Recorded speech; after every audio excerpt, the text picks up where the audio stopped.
Nag-post si Abalos na sumuko na daw si Pastor Kibuloy. Hindi po totoo yon.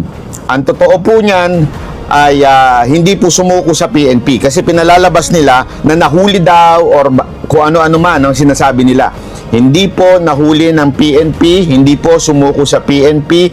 Ito po yung sumuko sa AFP, sa sundalo. Okay? Particular na sa ISAP. Okay? So ito po linawin natin. Ang ISAP po kasi, pag nagtrabaho yan, tahimik yan. Sa kanila, sumuko si Pastor Kibuloy at sila po ay isosurrender po nila sa kapulisan bilang ukautusan ng korte. Kasi tandaan po natin, ang mga sundalo ay hindi po pwede makialam sa pagdating sa mga korte-korte, dapat po nag-implement yan ang pulis, ang PNP. Kaya nga po ito lang, ay paalala lang po, lalabas dyan, bida-bida na naman si Abalos, bida-bida na naman si Marbil, at syempre, ang yawang si Torre, bida-bida na naman. Pero isang ang katotohanan dito, napahiya po si Torre. Malino po, napahiya si Torre at yan po ang sinasabi ng mga taga KOJC. Kaya nga sinasabi natin, tagumpay.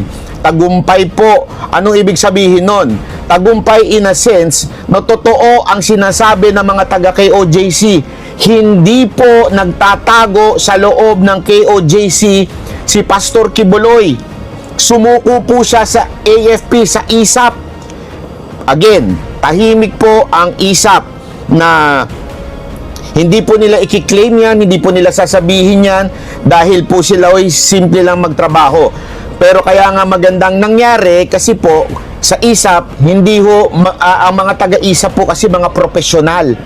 Yan po ay mga talagang nakita natin, hindi po dumanak ang dugo dahil sa kanila po dumaan. Pero kung kay Torian o di kaya kay Marbil, naku po, kita nyo naman kanina, 10,000 ang pinadalang mga kapulisan.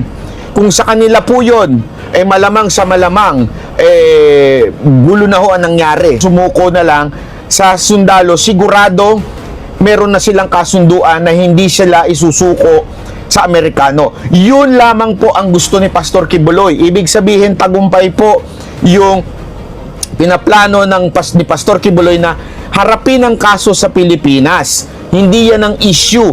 Ayaw lang niya na sa Amerika. Kasi sa Amerika, alam naman natin kung anong gagawin sa kanya. Malamang, sigurado, baka palabasin na tumakas, na nanlaban, dahil gusto siyang mawala ng Amerika.